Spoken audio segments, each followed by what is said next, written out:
i-play mo na ang beat!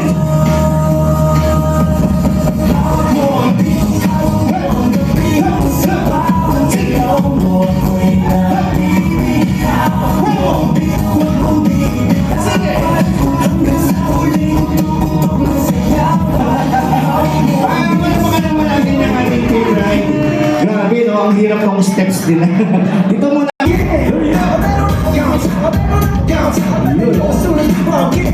Play the music.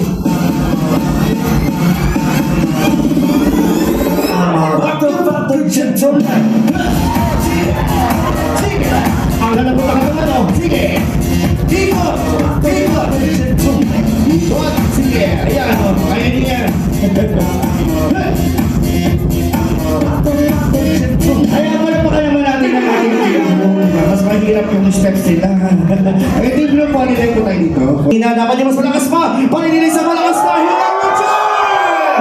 Okay, and now, celebrating their special day! For the very first time, let's give it up for our newlywed couple, Mr. and Mrs. Maranan!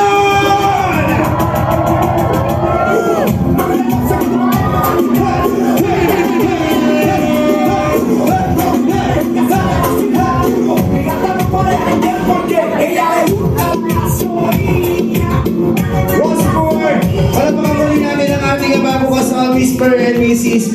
Maranan. And now, syempre, ladies and gents, so formally, let me call it po para po sa ating opening prayer.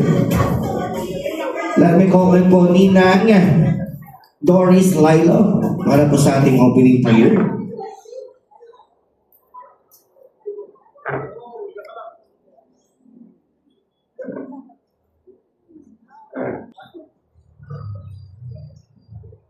Ilagay po natin ang ating sarili sa presensya ng Panginoon.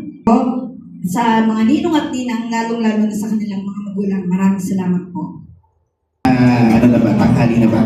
Ayan, magandang tanghali po, sir. Magandang tanghali. Ayan, sir. Yung mga munting katanungan lang naman po.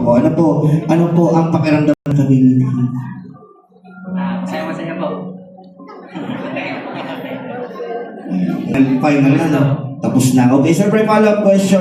Out of 100, ilang porsyento ng happiness ang nararamdaman po ninyo ngayon? 100 po. 100%. Palampakan naman natin ang ating girl. And then sa ating bride naman po, Ma'am Jeannie. Ma'am G, ma'am ano naman na officially Mrs. Maranan. Masaya din po and at the same time nakakakilig din po. Masaya at nakakakilig. Okay, medyo magkahalo, no? Okay, si Sir Brian po kasi 100%. Kayo po, ilang porsyento ng happiness ang nararamdaman po ninyo ngayon?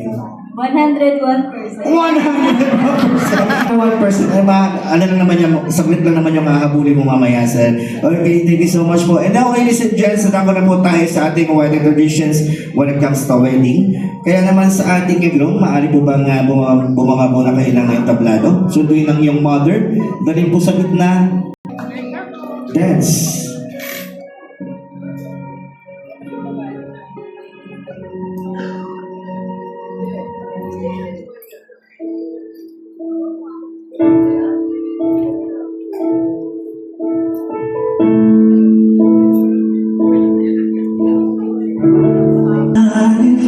For all the wrong that you may right, for every dream you will come true, for all were my Siblings. Dance.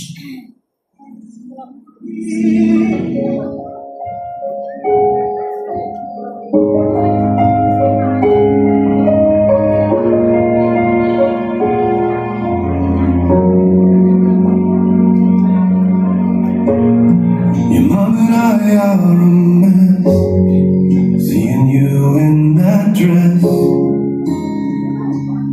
Our little girl is now grown.